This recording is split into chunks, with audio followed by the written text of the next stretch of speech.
오늘 설교 제목은 지난 시간에는 선악의 선택한 이유에 대해서 설명했고, 오늘은 선택한 결과에 대해서 말씀을 드리려고 합니다. 지금 세계가 돌아가는 것을 이렇게 보면은 분쟁과 또 대립과 갈등 속에 있습니다. 세계가. 그래서 군사력, 경제력 이런 자원의 고갈 때문에 일어나는 전쟁도 있고요. 민족 간의 갈등 이런 것들이 많습니다. 비근 아니라 우크라이나 전쟁이나 요즘 특히 환경이 파괴돼가지고 코로나19나 우리가 피부로 느끼죠. 또 지구의 온난화 때문에 지진, 홍수, 화재 그잖아요. 이런 일들로 지금 온 세계가 몸살을 앓고 있습니다. 또 이렇게 인간 사회를 보면 우리 비근 안에 우리나라에 보면 좀 묻지마 살인 무섭지 않습니까? 갈수록 옛날에는 사람 한 사람만 죽으면 대사특별했는데 요즘은 많은 사람들을 애고를 하고 죽고 이렇게 포악해지는 것을 볼 수 있고요. 사람들이 막 음주운전 이런 걸 통해서 많은 사람들이 희생을 당하고 정치는 정치대로 불안하고 또 경제는 얼마나 어렵습니까? 그렇죠? 경제가 너무 어려워요. 그래서 살기가 힘들고 또 세대 간의 갈등, 지역 간의 갈등, 종교적인 갈등, 노사 간의 갈등 이런 갈등이 많지 않습니까? 그리고 뭐 일본 그 핵 폐기물 폐수 방류 때문에 찬성이냐 반대냐 이런 갈등 이런 것이 어지러운 세상이죠. 물가는 막 치솟고 집안채 구하기가 너무 힘들어요. 또 저출산에 이런 청년 실업에 아침부터 아무런 이야기를 너무 많이 하는데 이게 우리의 현실이에요. 피부로 느끼는 현실이고 우리나라의 현실이면 세계의 현실인 거잖아요. 어떻게 보면 총체적 난국이다 이렇게 말할 수 있습니다. 그럼 여러분 세상이 갑자기 이 시대 21세기에 들어와서 이랬을까? 그건 절대 아닙니다. 그렇죠? 옛날부터 이랬습니다. 그래서 가만히 보면 세상은 지금 어디로 가고 있을까? 나는 지금 어디로 가고 있을까? 어떻게 사는 것이 잘 사는 것이고 어떻게 사는 것이 행복한 거, 어떤 것이 옳은 길인가? 이런 것이 혼란해요. 정말 과연 살기 좋은 세상, 살기 좋은 나라, 그런 세상, 그런 나라, 정말 그렇게 될 수 있을까? 그래서 유행과 가사처럼 궁금하니까 이제 물어볼 사람이 없으니까 소크라테스한테 물어보잖아요. 세상이 왜 이러냐고. 그런데 소크라테스도 대답을 못하는 거예요. 안타깝게. 그러나 여러분 답을 아시죠? 여러분들은 그 답을 아셔야 돼요. 그래야지 뭔가 다른 삶을 살고 그 속에서도 구별된 삶을 살 수 있는 거예요. 근데 잘 모르겠다. 그러면 안 되는 거죠. 성경을 보면 금방 알 수 있습니다. 우리가 지금 창세기 3장은 참 중요하다고 했잖아요. 창세기 1장이나 3장이 진짜 중요한데 거기에 답이 다 있어요. 우리가 가졌던 의문들, 궁금한 것들의 답은 여기에 다 돼요. 특히 창세기 3장 속에 다 있습니다. 그래서 성경은 인간이 지금 제가 앞에 설명한 그 세상 왜 이러냐 소크라테스도 답을 못해. 그 똑똑한 사람도. 그러나 성경은 분명히 말합니다. 그것은 인간이 선악의 방식으로 택하여 살기 때문이다 라고 성경은 명쾌하게 답을 하고 있습니다.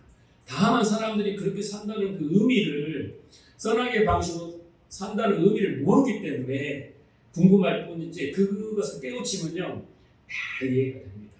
그리고 거기서 우리가 어떻게 살아갈 것이 답을 다 얻게 됩니다. 문제는 몰라요. 근데 지난 시간에 왜 그렇게 선택했느냐라고 제가 그 이유를 설명했습니다. 인간이 선악 지식 나무의 열매를 먹었다. 따먹었다. 그 이야기는 인간이 선악의 방식으로 살기로 결정했다라는 뜻이라고 했습니다. 동화 같은 이야기지만요. 그건 상징적으로 아주 함축해서 써놨기 때문에 우리가 속에 큰 의미가 있는 거예요. 근데 근시안적으로 문자적으로는 답이 안 나옵니다. 제 설명을 잘 들으면 이해가 될 거예요. 창세기 3장. 그건 선악의 방식으로 선택을 했는데 그 선악의 방식이라는 건 어떤 거냐? 그것은 인간이, 피조물의 인간이 하나님처럼 모든 것을 다 결정하는 거예요. 그래서 그 모든 것이라는 것은 최고의 가치가 뭐냐? 자, 나는 돈이다, 나는 건강이다, 나는 가족이다, 나는 명예다, 네? 뭐 등등 최고의 가치, 그 다음에 어떤 기준, 질서, 그리고 법, 도덕, 윤리, 삶의 목표, 그리고 좋고 나쁨, 옳고 그름 모든 것을 인간이 하나님 다 정해놨는데 그걸 다 무시하고 인간 스스로가 그렇게 하나님처럼 정했다라는 거예요. 스스로 판단하고 스스로 결정해서 정해버린 거예요. 그래서 그렇게 살기로 해버린 거예요. 하나님 정해놓은 건 이미 있는데, 네. 그것이 뭐냐면 선악과를 따먹었다. 쉽게 말하면 선악의 방식으로 그 삶을 택했다는 뜻입니다. 자, 그 결과 인간은 이제 가치를 정했잖아요. 자기가 나는 최고의 가치가 이거다. 그래서 부귀영화 무병장수 만사형통 이것을 최고의 복으로 정했어요. 이게 복이다. 이 복을 받아야 된다. 이 복을 누려야 된다. 이렇게 된 거고, 그 다음에 자기의 뜻을 이루는 것을 인생의 목표로 삼습니다. 네, 자기의 뜻, 자기가 정하는 거예요. 이게 최고의 가치고, 이게 성공이고, 이게 제일 아름답고, 이게 제일 좋아. 그러니까 나는 이 목표로 살 거야. 자기가 정한 거죠. 인생의 목표로.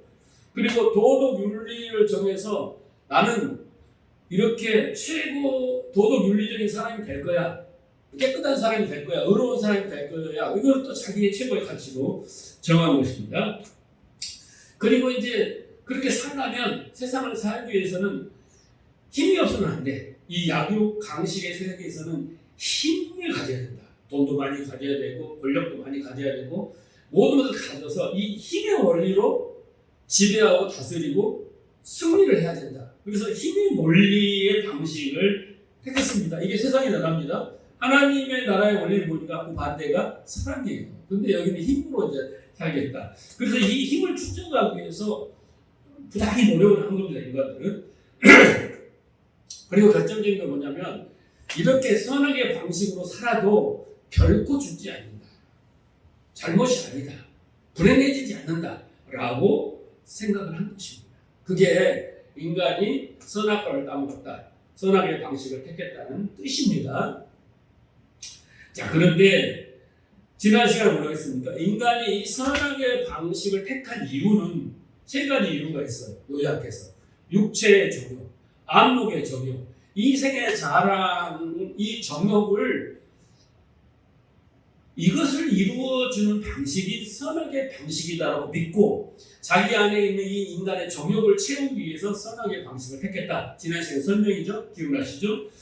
네, 택했습니다. 자, 그런데 성경은 이 선악의 방식으로 사는 것이 바로 죄다.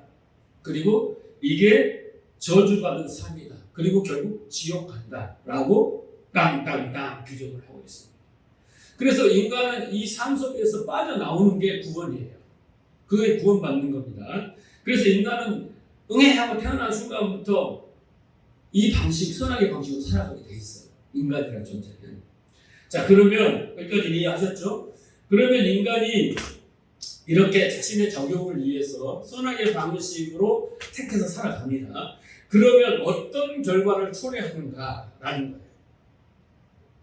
우리 인생을 이해하고 세상을 이해하고 세상이 왜 이래, 사람들이 왜 이래를 다 이해할 수 있는 부분이 이 부분이에요. 첫째는 선악의 방식을 택했다. 왜? 우리의 정욕을 위해서. 그랬더니 그 부작용이 나타나더라는 거예요. 그 결과가. 그러니까 하나님 그렇게 살지 말라고 한 것이죠. 자, 그러면 그 첫 번째가 뭐냐면 영적인 파탄이 일어납니다. 영적인 파탄. 영적인 파탄이라는 것은 하나님과 관계가 깨어지는 겁니다. 하나님과 올바른 관계가 되지 않는 거예요. 자, 8절을 보세요. 그들이 날이 서늘할 때 동산에 거니시는 여호와 하나님의 음성을 듣고 아담과 그 아내가 여호와 하나님의 낯을 피하여 동산 나무 사이에 숨은지라. 그랬죠?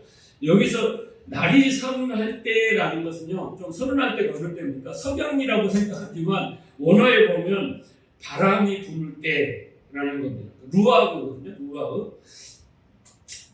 자, 그래서 여기에 중요한 동사가 두 개 나오는데 피하여 숨은지라라는 단어입니다. 예, 그러니까 영적인 파탄은 뭐냐면 사람이 하나님을 피하고 숨는 것이 하나님 관계가 깨어지고 올바른 관계가 아니다라는 뜻입니다. 자, 선악의 방식을 택하고 하나님의 이제 명령을 어긴 거죠. 그리고 스스로 왕이 되어 정욕을 위해 살아갑니다. 근데 하나님의 음성이 들려와요. 여러분, 하나님의 음성을 어떻게 들려올까요? 자연을 통해서, 여러 가지 통해서 하나님의 음성이 우리에게 들려옵니다. 그럴 때 이제 인간은 죄의식, 죄책감에 이제 두려움이 본능적으로 나타나서 하나님을 피하여 숨기 시작하는 겁니다. 숨는다고 숨어지는 건 아닌데 피하기 시작합니다. 인간들이 하나님을 피하여 숨었다, 하나님을 두려워하였다. 이것은 인간 스스로가 불의한 자다, 의인이 아니고 불의한 자라는 것을 증명하는 겁니다. 우리 사이에 깨끗함이 어떻습니까? 이렇게 보잖아요. 근데 뭔가 내가 사기를 쳤어, 속였어, 거짓말을 했어, 불편하게 했어. 근데 저 사람은 몰라. 근데 저 사람은 내가 그런 줄 모르는데 나는 내가 했으니까 그 사람을 보면 눈치를 봐. 그리고 얼굴을 피해. 이게 이제 본능이잖아요, 인간은. 애들도 잘못하면 부모를 피해 다니고, 선생님 피해 다니고 그러잖아요. 그게 피하는 거예요. 본능적으로 아는 거예요.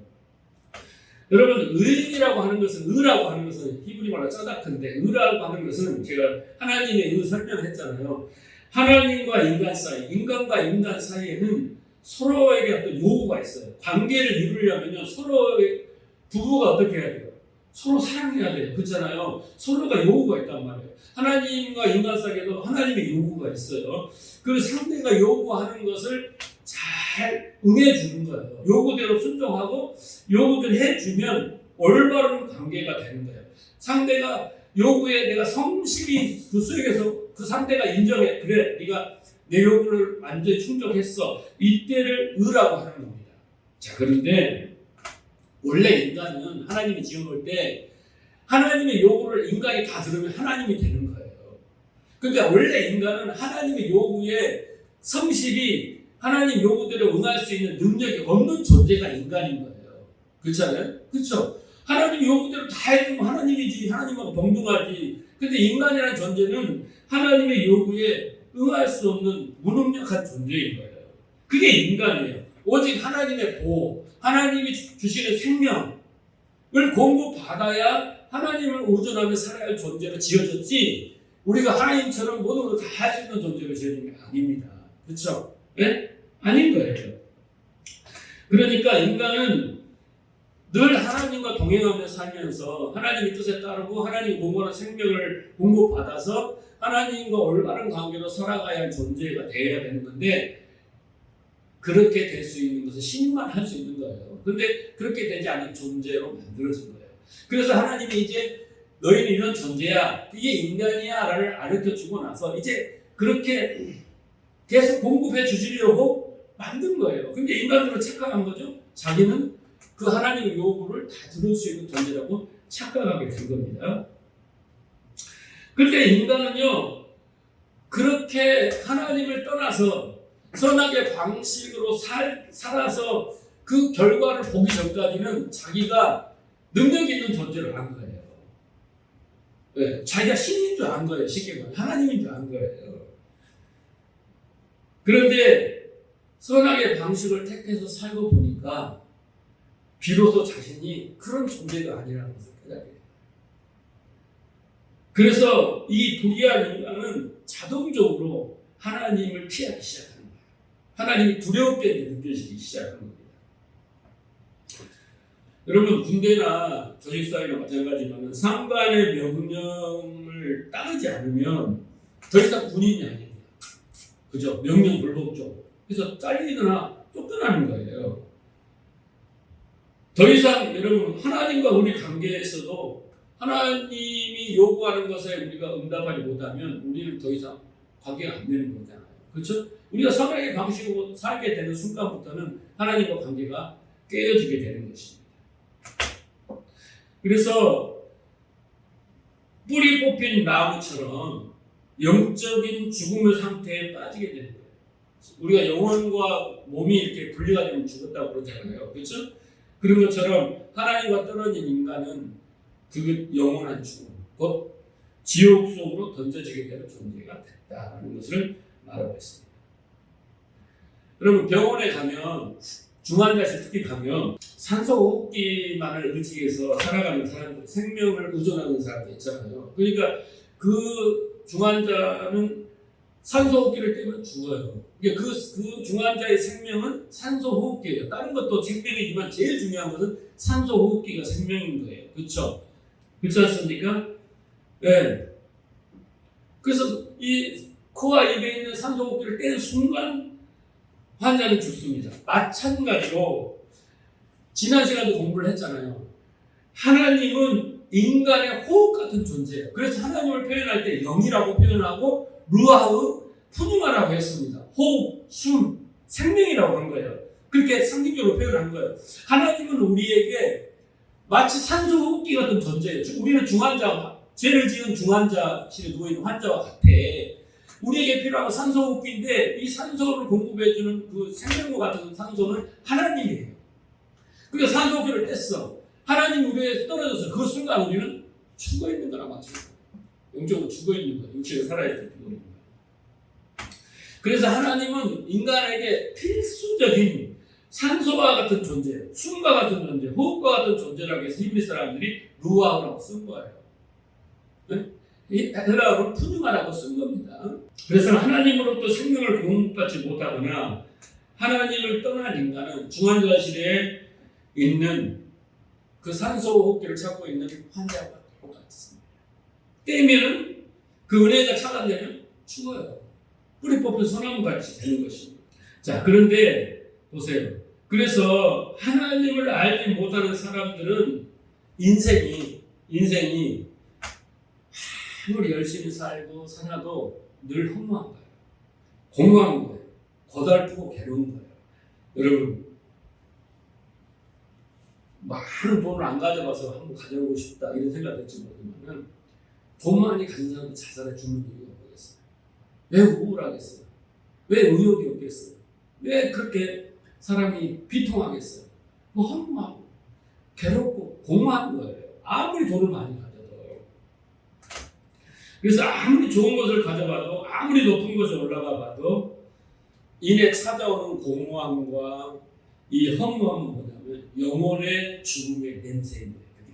내가 공허하다, 허무하다, 만족이 없다, 그렇게 마음에서 고독하다 느낀 것은요, 내 영혼이 죽었다는 향기예요. 죽음의 향기예요. 냄새인 거예요. 그걸 알아요.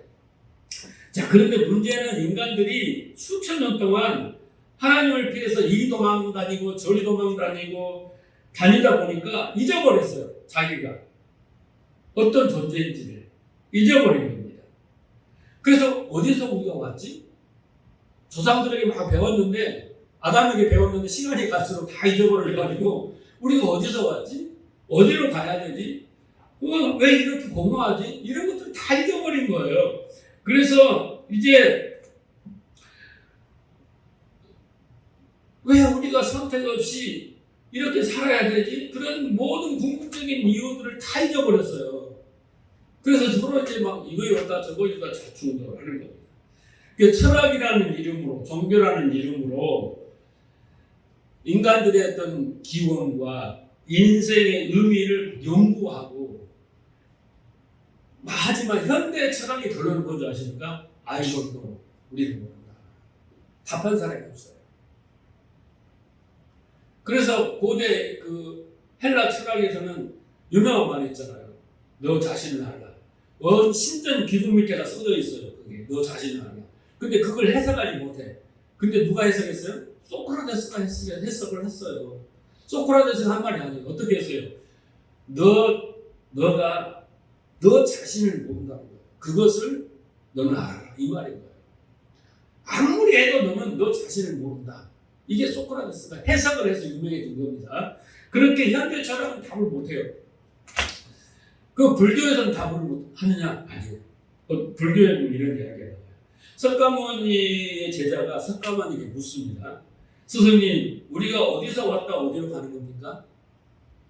우리는 왜 이렇게 아무런 선택권도 없이 이 주어진 가난한 사람은 가난하고 부자는 부자고 아픈 사람은 아픈 사람으로 이렇게 선택권 없이 주어진 삶을 살아야 하는 겁니까? 라고 인간의 근본적인 그 질문을 합니다. 석가모니가 그 제자에게 이렇게 대답했습니다. 지금 너에게 중요한 것은 네가 독화살을 맞았다는 것이다. 이렇게 말했어요. 그러니까 인생은 독화살을 맞은 자처럼 그 상태처럼 고통스러운 것이다 라고 먼저 이야기해주고, 그런데 독화살을 맞은 자가 이 독화살을 쏜 사람이 누구야? 왜 나한테 쏘았어? 이렇게 나한테 쏜 독화살의 성분이 뭔지 이렇게 그걸 따질 결이 있느냐? 네가 어떻게 가면 네 몸에 퍼져가는 이 독화살을 위험으로 빠져나올 것을 궁리를 해야지. 누가 쐈어? 왜 쐈어? 어떤 돈이야? 이것을 따지고 물을 결의가 있느냐? 라고 답을 했다는 거예요. 그걸 먼저 고민해라. 어떻게 이 독화살의 고통에서 벗어날 것인가를 고민해라. 그래서 석가모니도 인생이 전국적으로 어떻게 시작해서 어떻게 가는지를 몰라요. 그리고 다만 이 수행과 참선을 통해서 그 고통을 잊고 그 고통을 그냥 받아들이고 초월하는 그걸 해탈이라고 합니까? 그것밖에 할 수가 없다라고 말한 거예요. 근데 성경은 한 줄로 딱 이야기를 하잖아요. 너희가 선악 방식을 택했다라고 이야기를 하는 겁니다. 그래서 선악 방식을 택한 인간은 이제 어떻게 합니까? 이제 하나님의 음성이 들려오는데 그 하나님의 음성이 시시각각으로 들려와요. 그런데 환경을 통해서 들어오고 여러 가지 들려오는데 그때마다 이제 외면하고 피하고 부인하고 도망가는 것이에요. 그게 하나님과 영적인 파탄이에요. 첫째입니다. 두 번째는 지적인 능력의 파탄이에요. 자, 7절을 보세요. 이에 그들이 눈이 밝아 그랬잖아요. 자기의 몸이 벗은 줄 알고 무화과 잎을 엮어 치마를 하였더라 그랬습니다. 여러분, 선악 지식의 나무를 이제 먹고 딱 살아보니까 눈이 밝아졌다라고 합니다. 그리고 눈이 밝은 다음에 행동하는 게 뭐냐면요, 치마를 해 입습니다. 자기들이 이제 수치스럽고 부끄러운 존재라는 걸 알게 됐어요. 눈이 밝아서. 그래서 이제 부끄러운 존재라는 것을 인식하면서 치마를 해 입기 시작합니다. 여러분, 선악과를 이해하려면 뭘 이해한다고 했어요? 율법을 이해한다고 했잖아요. 자, 율법이 없을 때도 죄가 있었다고 그랬잖아요. 율법이 없을 때도 죄가 이 세상에 있었어요. 그런데 율법이 없어서 죄인지 몰랐어요. 그런데 율법을 딱 주고 나니까 이제 죄가 드러나기 시작하니까 사람들이 그 죄를 덮으려고 어떻게 했어요? 율법을 잘 지켜서 자기로 삼아서 자기 수치를 강요한 거죠. 근데 선악과를 딱 먹는 자가 이제 눈이 밝아져서 깨달았어요. 아, 우리는 수치스러운 존재구나. 이제 치마를 입어야 읽은 것처럼 바리새인들이 율법을 주니까 이스라엘 백성이 그 율법 속에 자기 죄가 드러나니까 그걸 가리려고 율법을 잘 지켜서 하나님 나 잘 지켰죠. 나는 죄를 안 범한 거죠. 이렇게 하려는 것과 똑같은 의미라는 것을 제가 누차 설명을 드렸습니다.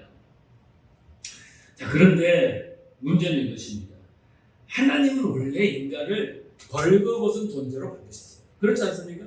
처음부터 옷을 입혀서 만들어놓지 않았다는 거예요. 왜? 진짜 꾀내기를 헐락 못 깨는다고 생각하면 그러면 안 됩니다. 벌거벗은 존재로 만드셨어요.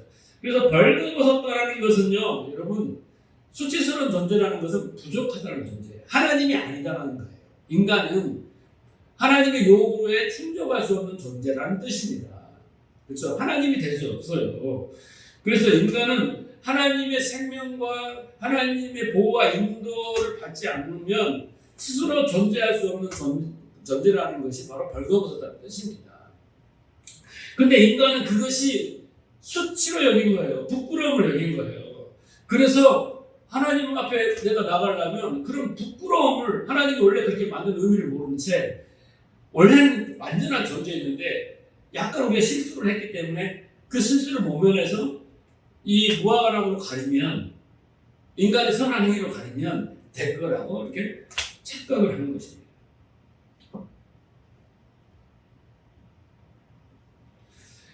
하나님이 인간을 벌거벗은 존재로 만드셨기 때문에 인간이 어떻게 해요? 아 그래요? 우리는 벌거벗은 존재가 아니에요. 그래요. 그 하나님의 그리스도의 의의 옷으로 우리가 입혀져야 되는 건데 그것을 인정하면 간단한 일인데 그걸 인정을 안 하는 거예요. 우리가 얼마든지 옷을 입어서 우리 몸을 가릴 수 있다라고 그렇게 착각을 한 것입니다. 그래서 여러분 우리가 창세기 공부할 때 창세기의 창조의 단어가 아싸가 있고 또 바라가 있고 야자르가 있다고 그랬지 않습니까? 아싸는 완성된 창조의 모습이고 바라는 그냥 처음 창조된 모습이고 야자르는 하나님 통장처럼 빚어서 아싸의 모습을 만든다고 그랬잖아요. 그래서 하나님 우리 그걸 잘 이해해야 합니다. 여러분 보세요. 선악의 방식, 선악과를 따먹었어요. 그러고 나서 인간이 변한 건 하나도 없습니다. 육체적으로 어떤 가시적으로 뭔가 변한 게 있습니까? 없어요. 그런데 인간은 불만족스러운 거예요. 내가 온전한 사람이 돼야 되고 온전해야 되고 완전해야 되는데 그렇지 못한 그 자신이 불만족스러운 거예요. 하나님이 그렇게 자기를 만들어 놓은 것에 대해서 인정을 못하는 거예요. 그래서 온전해지고 완전해지려면 몸부림이 이제 시작되는 거예요. 인생을 통해서. 그건요, 자기의 욕심입니다. 정욕이에요. 우리가 온전한 사람이 되려고 하는 건 정욕이라고 해요. 그게 인간인데, 하나님 의존해서 살아야 되는 게 인간인데, 의존하지 않고도 온전해지려고 하는 게 인간의 욕심이고 정욕입니다. 이게 지적 능력의 오산이고 패턴인 거예요.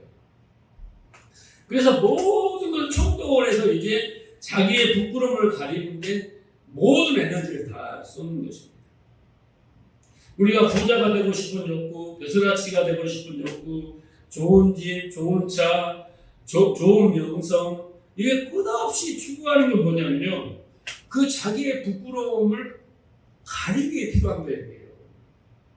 그걸 아셔야 돼요. 여러분 그렇게 인생을 안 사십니까? 그래서 인간은 문화, 문명, 철학, 과학, 교육, 이데올로기, 종교, 또 선왕체계, 지식체계 이런 것들을 통해서 인간의 부끄러움을 가리려고 해요. 그게 바로 인본주의예요. 네. 휴머니즘 이렇게 해가면서 그렇게 될 수 없죠. 오해 없이 잘 들으시기 바랍니다. 인간이 자기의 부끄러움을 가리기 얼마나 교묘하게 유정하고 있는지 단면을 볼 수 있는 게 뭐냐면 여자분들의 화장이에요. 화장. 원래 화장은 나쁜 거 아닙니다. 김이나 잡티나 뭐 깡구 뭐 이런 것을 가리는 거죠. 근데 여러분 이 화장이 이제 주름살이 깊어지고 골이 깊어지고 이게 가려야 할 부분이 점점 많아지면 두꺼워지는 거야. 네? 그래서 여러분 이런 무슨 이야기가 있더라고요.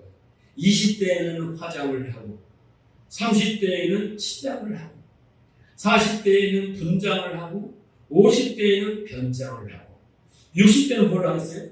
환장을 한다는 거예요. 왜 환장을 하겠어요? 아무리 치장을 하고 다 해도 안 되니까 돌아버리는 거예요. 환장을 하는 거예요. 네? 네. 오해 없이 들으셔서 웃자고 하는 이야기니까. 예로. 왜 사람들이 그렇게 변장을 해가지고 남에게 예뻐 보이려고 할까요? 자기가 우주의 중심이야. 나는 사람들한테 인정과 칭찬과 존중과 존경과 추앙을 받아야 돼. 그러려면 어떻게 해야 돼? 네? 연예인들 봐봐요. 얼굴 이쁜 사람, 노래 잘하는 사람 5천 명이 모이고 10,000명이 모이잖아요. 그 사람 보려고. 응? 노래만 잘해도. 그렇잖아요. 저는 노래를 못하니까 노래 잘하는 사람 보면 제일 부러워. 이 얼굴 이쁘기만 해도 어떻게 해요? 광고에 한 번만 해도 수억을 벌잖아요. 네? 그러니까 그렇게 이뻐지려고 하는 거예요. 그러면 그 사람이 내면은 아주 거룩하고 깨끗하고 행복할까? 아닌데 그렇단 말입니다. 여러분 유명 배우들이 나이가 들어가면서 집 밖을 안 나오는데 왜 그러겠습니까? 젊었을 때 아름다운 모습들을 그 팬들에게 기억시키지 자기가 늙은 모습이 추리하다고 생각하는 거예요. 그렇게 생각하면 안 되잖아요. 곱게 늙어간다 이런 말씀 있잖아요. 연륜과 그 아름다움이 축적돼서 기품이 다 있는 사람은 늙어도 이쁘거든요. 늙어도 멋있잖아요. 근데 그런 생각을 안 하는 거예요. 요즘은요, 가끔 오랜만에 TV 나온 사람 보면, 아, 저 사람 분명히 탤런트고 배우인데 왜 이렇게 잘나졌지? 막 젊어졌어. 보톡스를 딱 넣어가지고 이게 뽀득뽀득 해갖고 막 웃어도 로봇 같고, 아니 모습은 있는데 누구지? 막 이럴 정도로. 근데 젊은 백인을 뵙니다. 그게 인간의 욕망인 거예요. 욕망. 이 자기의 수치를 가리려는데 자기의 돈과 시간과 열정 모든 걸 쏟아붓는 거예요. 여러분, 이 자존심 강한 남자, 자존심 강한 여자 똑같겠지만 특히 남자들은 자기 잘못을 잘 인정 안 해요. 사과하지 않습니다. 자기 잘못을 인정하고 사과하는 것은 자기가 너무 부끄러운 존재라는 것을 경험해야 되고 인정해야 되고 선포해야 되기 때문에 사과하고 인정하는 것을 안 해요. 속으로 내가 100번 잘못했다고 말해. 좀 알아들어. 이렇게 하지. 저도 그런 사모님한테 내가 안다고. 근데 입 밖으로 못 내. 왜? 자존심이야. 내 수치를 인정하는 것이 목숨을 끊는 것보다, 응? 내가 죽었으면 죽었지 인정하는 것이 이게 그 사람의 그 욕심이에요. 욕망이에요. 그렇게 어려운 겁니다. 그래서 자기 자존심을 지키기 위해 보면요, 네? 자기가 그 흠과 상처를 안 나게 참 책임전가를 해요. 다른 사람에게 도와주고에게 막 해가지고 자기는 지시를 잘 했고 아무 문제 없다 이렇게 한단 말이에요. 그게 인간의 욕망입니다. 그런데 인간 측에서 내려온 어떠한 것도 인간의 부끄러움을 가릴 수 있느냐? 없어요. 그건 한시적인 무화과 나무 잎입니다. 한시적인. 금방 말라서 또 다른 걸로 대치를 해야 되는 것이에요. 우리의 부끄러움은요, 하나님이 가려주셔야, 가죽옷으로 가려주셔야만 가려지는 거지, 절대 다른 거로 가릴 수 없어요. 이사야는 이렇게 말합니다. 창세기 이 말씀을 59장 문제 보세요. 그 짠 것으로 옷을 입을 수 없을 것이요, 그 행위로 자기를 가릴 수 없을 것이요, 그 행위는 제약의 행위라 그 손에는 포악한 행동이 있으며. 그래서 절대 어떤 옷으로나 율법을 잘 지키는 행위로나 절대 우리의 수치가 가려지지 않아요. 원래 우리는 수치스러운 존재예요. 그런데 우리가 수치스러운 존재라는 것을 인정하고 하나님께 인정을 받고 하나님이 그걸 가려주신 옷을 입고 살아야 사는 거예요. 그런 존재라는 것을 우리는 모른다는 거죠. 자, 세 번째 봅시다. 타락의 결과로 세 번째는 심리적인 파탄이 일어납니다. 9절 보세요. 여호와 하나님이 아담을 부르시며 그에게 이르시되 네가 어디 있느냐? 가서 내가 동산에서 하나님의 소리를 듣고 내가 벗었으므로 두려워 숨었나이다.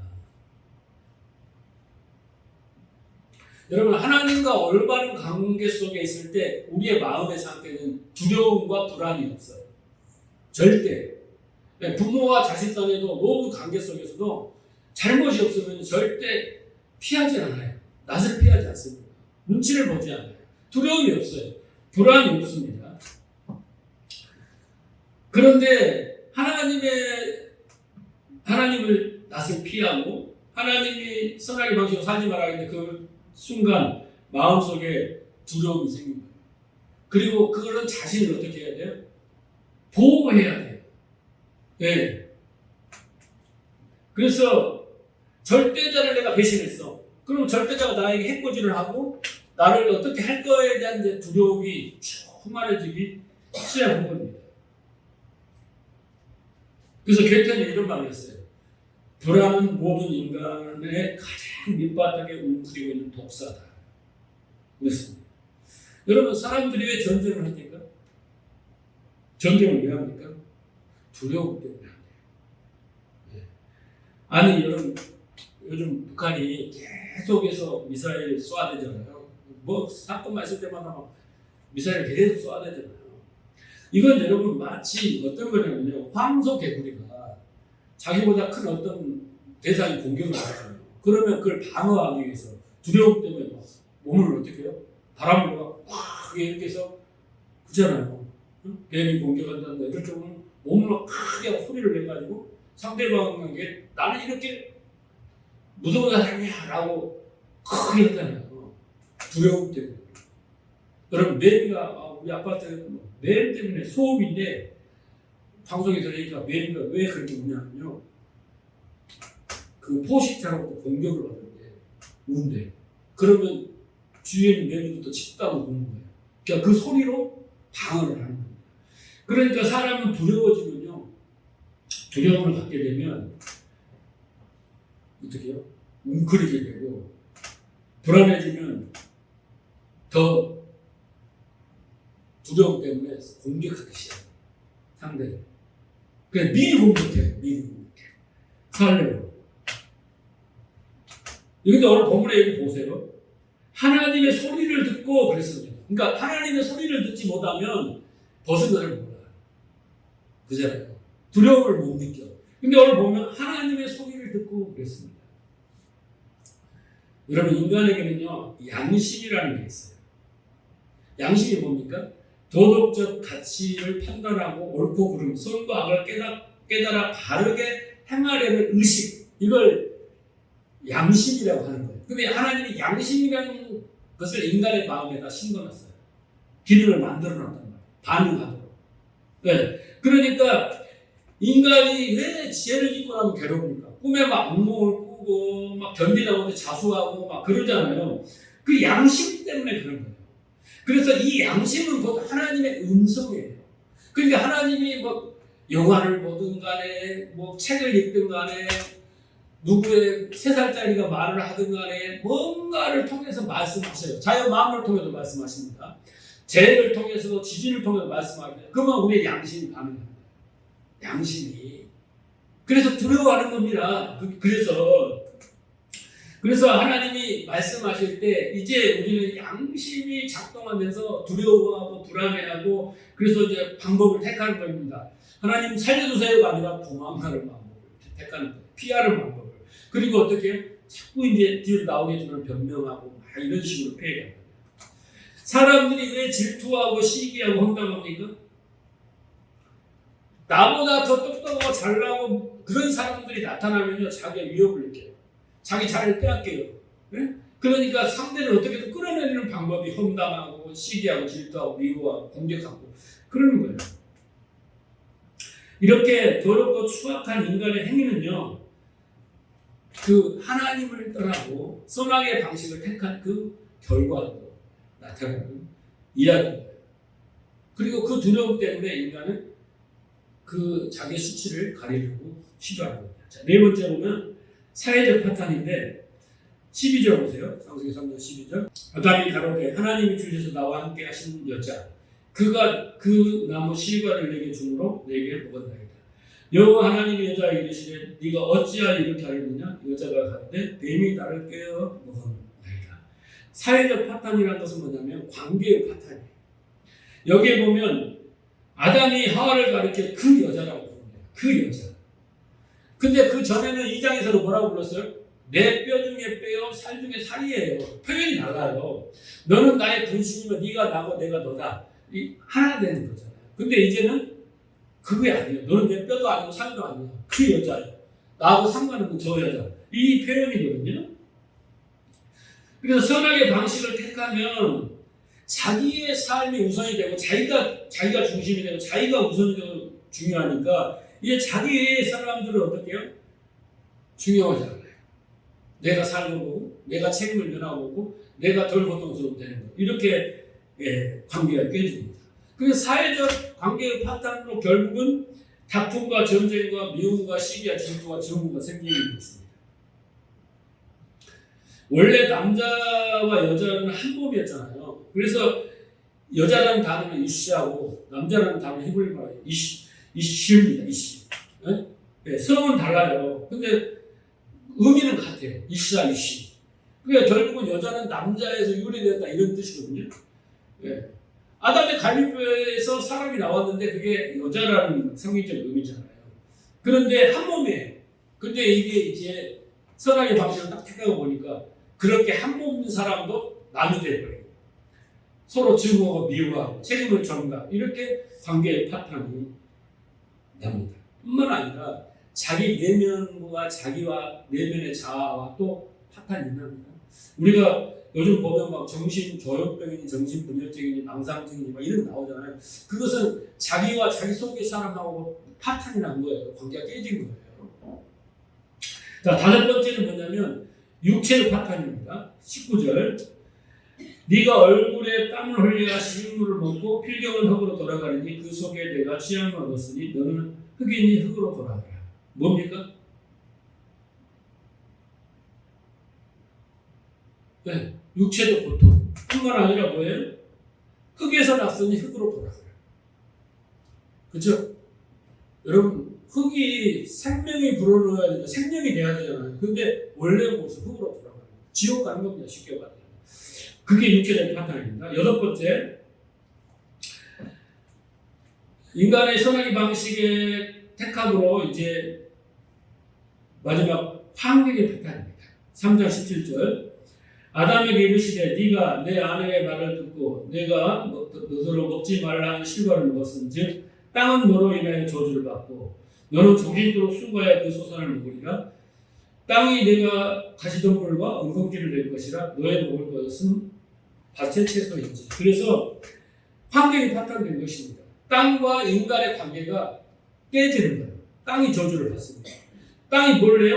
가시와 엉겅퀴를 냅니다. 인간은 땅으로부터 뭐 먹고 살아야 되는데 이제 땀을 흘리고 그것을 경작하는 데 고통이 따라야 되는 거죠.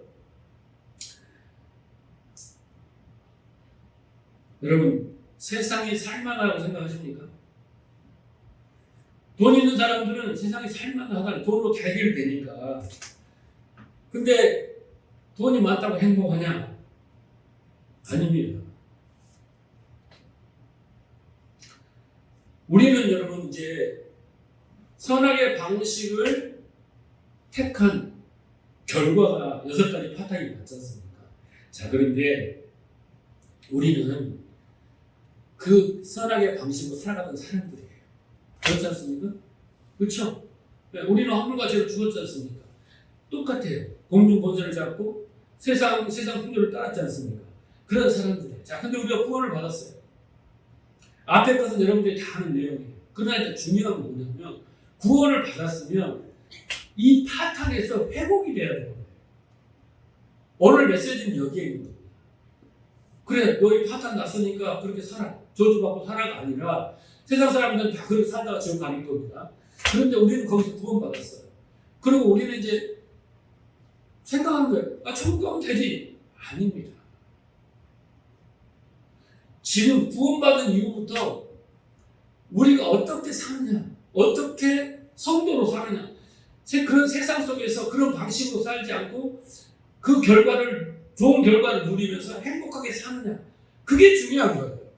그렇게 육체의 정욕, 안목의 정욕, 이생의 자랑의 그 정욕을 십자가에 못 받고 그 파탄에서 회복이 되어서 어떻게 건강하게 구별되게 사느냐, 그게 빛과 소금인데, 그러려고 하나님 우리를 불렀는데 만약에 우리가 회복된 삶을 살지 않는다면 어떻게 되겠어요? 꽝인 거예요. 그게 종교입니다. 회복된 삶을 살아서 그 파탄에서 회복되어서 행복을 누리고 사는 것이 기독교고, 그렇게 살지 못하는 것은 종교예요.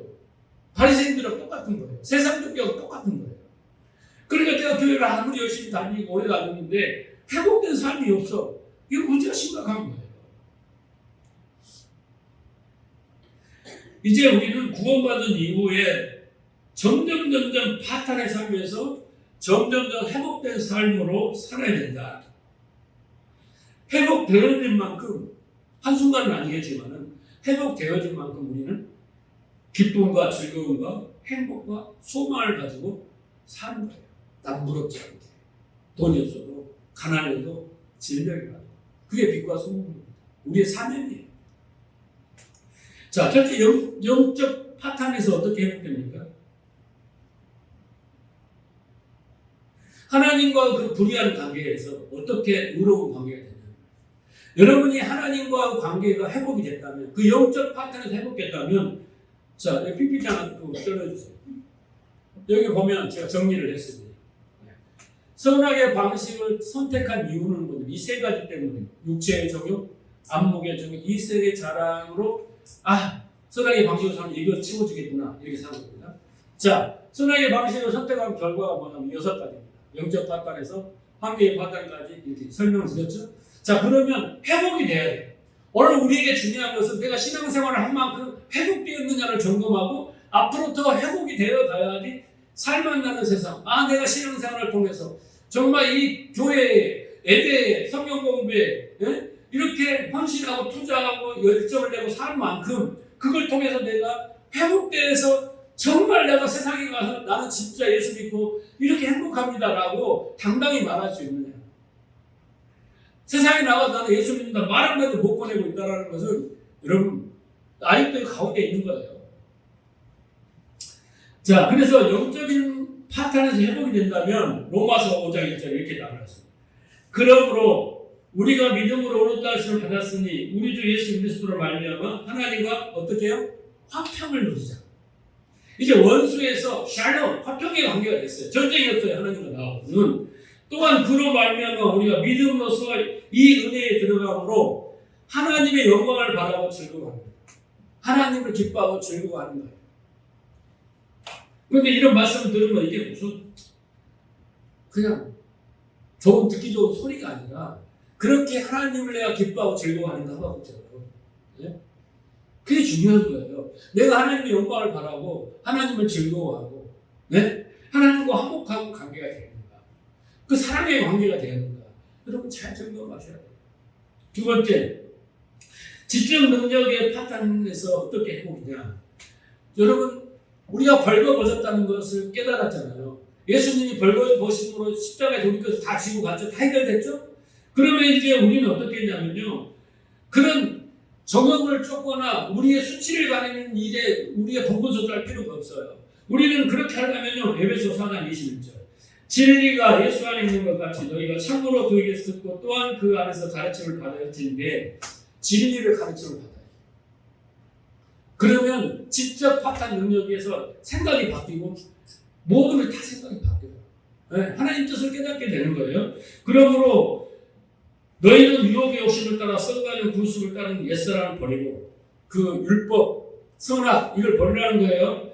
너희는 오직 신년을 새롭게 되어 하나님을 따라 의와 진리의 거룩함으로 지으심을 받은 새 사람이 되라. 진리로 지음받은 사람이 되면 지적 그 능력 파탄에서 해결됩니다. 벌거벗은 수치를 얘기잖아요. 하나님 왜 인간을 벌거벗었다고 하는지 이해를 하고 우리는 그 수치를 가려서 하지 않고 더 오히려 우리는 어떻게 해요? 감사함으로 다른 일에 더 열심히 낼 수가 있는 거예요. 그래서 로마서 1장 17절에도 보면 믿음으로 어떻게 해요? 믿음에 이르라 이렇게 하는 거죠. 진리의 사람이 되는 겁니다. 세 번째, 심리적 파탄에서 우리가 어떻게 하는 겁니까? 두려움. 그것이 어떻게 효과죠? 평안. 요한복음 14장 17절 평안을 너희에게 끼치노니 곧 나의 평안을 너희에게 주노라. 내가 너희에게 주는 것은 세상에 주는 것 같지 아니하니 너희는 근심하지도 말고 두려워하니. 예수님이 부활하고 나서 제일 처음 뭐라고 해요? 너희에게 평강하겠어요. 평안을 주죠.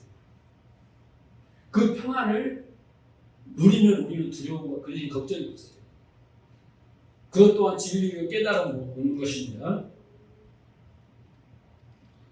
그래서 여러분 사람이 평안하게 되면요. 그 다음에 오는 단계가 사랑이에요. 사랑하게 되는 거예요. 내가 그걸 누리게 되면요. 그 사랑이라는 것은 그것을 안 나눠주고는 못 배워요. 그게 이웃사랑이 되는 거예요. 그래서 여러분 돈이 많은 것이 더 이상 내게 자랑이 되지 않아요. 그래서 어떻게 해요? 그 돈이 나의 부끄러움을 가려주는 게 아니기 때문에 이제 내가 돈을 어떻게 해요? 이제 물쓰고 써요. 누구에게? 이웃들에게. 네. 필요한 자들에게. 나를 위해 쓰는 게 아니라 이웃들에게 쓴다니까요. 하나님을 위해 쓰기 시작하는 거예요. 내게 재능이 있어서 고린도 교회처럼 달란트, 은사 갖고 막 싸우잖아요. 그걸로 자기의 수치를 가리는 것이 아니라 이웃을 위로하고 달래고 고치고 이런 데 쓰는 거예요. 점점. 그게 사랑이에요. 이제 가난을 부끄러워하지 않습니다. 네, 저도 가난을 되게 부끄러워했거든요. 그래서 그걸 감추려고 막 애를 쓰고 그러다 보면 어떻게 해요? 편법을 쓰게 돼요. 가난한 사람들이 도둑질을 하는 거예요. 근데 가난을 부끄럽게 여기지 않으면 그런 심보를 가지를 않아요. 병든 것이 여러분 부끄러운 게 아니에요. 그래서 그 질병 가운데서 하나님을 찬양하게 되는 그런 수준으로 변합니다. 그래서 요한일서 4장 18절에 보면요. 사랑 안에는 두려움이 없고 온전한 사랑이 두려움을 내어 쫓는다. 네. 그러니까 평안을 누리게 된 사람은 두려움이 없어요. 네. 그리고 그 평안이 사랑이라고 했잖아요. 사랑 다음 단계가. 사랑은 두려움을 쫓아냅니다. 그래서 두려움에는 형벌이 있으니라 두려워하는 자는 사랑 안에서 온전히 이루지 못하느니라. 그래서 사랑이 중요한 거예요. 자, 그 다음에 사회적 파탄에서는 어떻게 회복되느냐? 사회적 파탄은 뭡니까? 관계의 파탄이었잖아요. 그렇죠?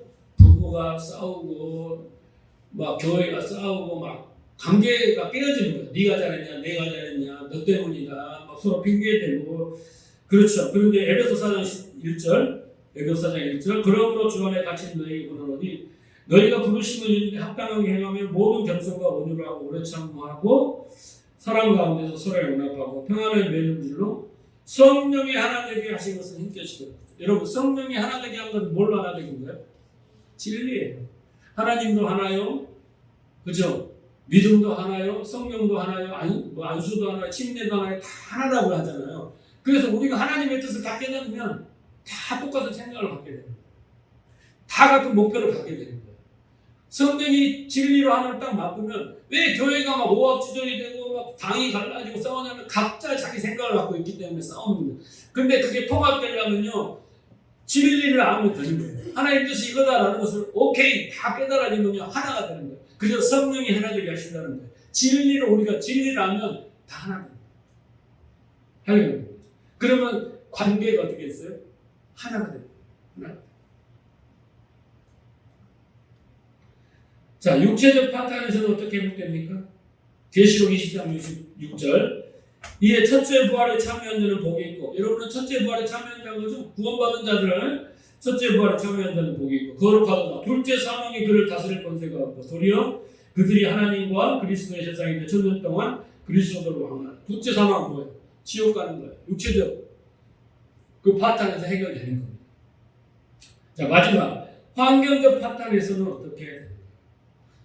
그 환경이 우리한테 여러분 지금 지구 온난화로 말미암아 지구가 우리한테 해코지를 하는 거랑 마찬가지잖아요.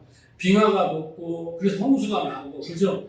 오존층이 파괴되고 막 그러면서 어떻게 됩니까? 지금 막 온난화가 되면서 막 홍수가 나고 난리가 나고 눈이 폭설이 오고 막 그러지 않습니까?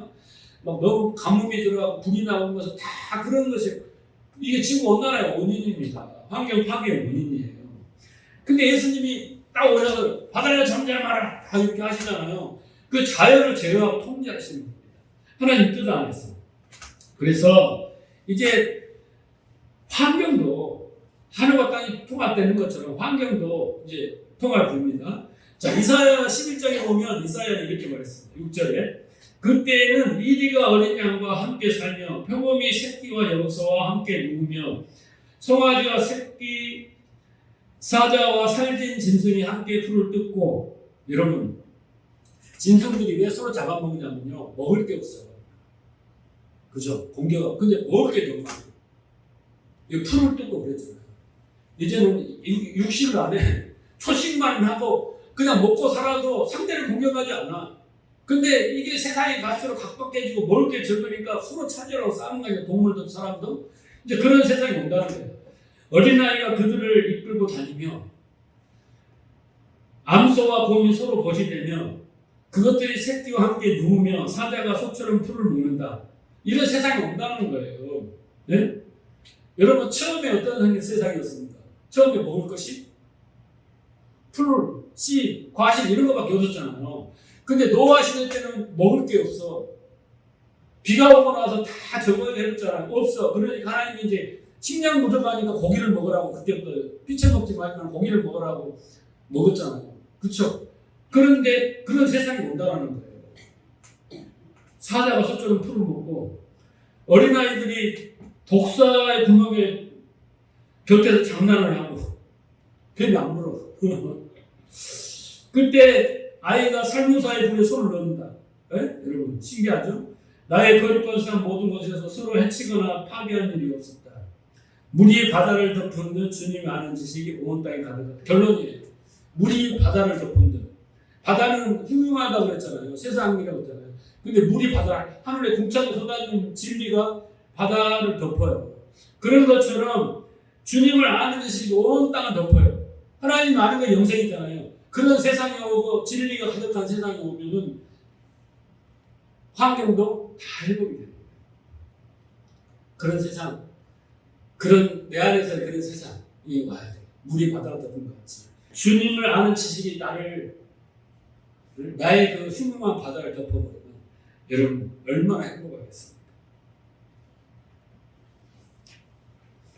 그래서 회복된 모든 피조물들이 이제 하나님에 대해서 올바른 지식을 가지고 서로 사랑하고 아껴주고 또 약자들을 보살펴주고 자기 욕심을 위해 사는 것, 종욕을 위해 사는 것이 아니라 남을 위해 사랑하고 살고 자연과 화해하고 화목하게 되고 이런 하나님의 나라가 이루어집니다. 그게 제일 먼저 어디서 이루어져요? 내 안에서. 그리고 이 땅에서. 그렇게 누리고 행복하게 살다가 가보니까 진짜 그보다 더 좋은 몇천 배 좋은 천국이 있는 거예요. 근데 여러분 천국 가서 행복하려고 생각하는 건 버리세요. 천국 가면 우리 모두는 정말 행복해요. 눈물, 콧물, 질병 없어요. 근데 우리의 문제는 뭐냐면요. 내가 천국 가기 전까지 이 땅에서 이 험악한 세상에서 어떻게 살아남느냐, 어떻게 양질의 삶을 사느냐, 어떻게 행복하게 사느냐. 선악의 방식으로 살면 저주와 지옥 사망이에요. 아무리 내가 노력해서 돈을 많이 가져도 공허하고 허무하다는 거예요. 내 몸에서 그 죽음의 향기를 뿜는 거다. 있잖아요. 그런데 생명의 방식으로 하나님 뜻대로 깨달아서 물이 바다를 덮은 것 같이 주를 아는 지식이 나를 덮으면 그 진리로 새롭게 있는 나는 이제 이 험한 세상 가운데 이 지옥 같은 세상 가운데서도 빛과 소금으로 살아가고 행복한 거예요. 태풍이 불었잖아요. 그 속에 보면 만큼 태풍의 눈이 있어요. 그 안에 들어가면 고요해요. 그리고 그 험악한 바람 불고 막 난리가 나는 세상 가운데서도 그 태풍의 눈 안에서 고요하게 살 수가 있는 거예요. 진리는. 그걸 보여주는 겁니다. 자, 오늘 창세기 3장에서 보여주는 아주 그림 같은 이야기지만은 인간의 삶과 세상과 삶의 방식과 그 결과 모든 것을 함축적으로 보여줍니다. 그래서 제가 창세기 3장이 중요하다고 했죠. 이 부분을 이해하지 못하고 뛰어넘으면요 또 우리는 선악의 방식으로 살아갑니다. 인간이 아까 그 석가모니 제자가 말한 것처럼 우리는 어디서 와서 어떻게 사는 왜 이렇게 지어진 운명 속에서 살아야 됩니까? 네? 독화살을 맞았는데 왜 누가 쐈어? 이 독이 무슨 독이야? 어? 막 이렇게 그것만 따지고 살게 되는 우리의 인생 무지입니다. 그러나 창세기 3장을 잘 이해하면 이 세상을 이해할 수 있고 하나님을 이해할 수 있고 하나님 뜻을 이해할 수 있고 하나님 나라를 이해할 수 있고 나를 이해할 수 있고 우리의 삶의 방향과 목표, 신앙생활의 궁극적인 목표를 다 이해할 수 있어요. 깨달은 게 뭐라고요? 오늘 마지막이 뭐예요?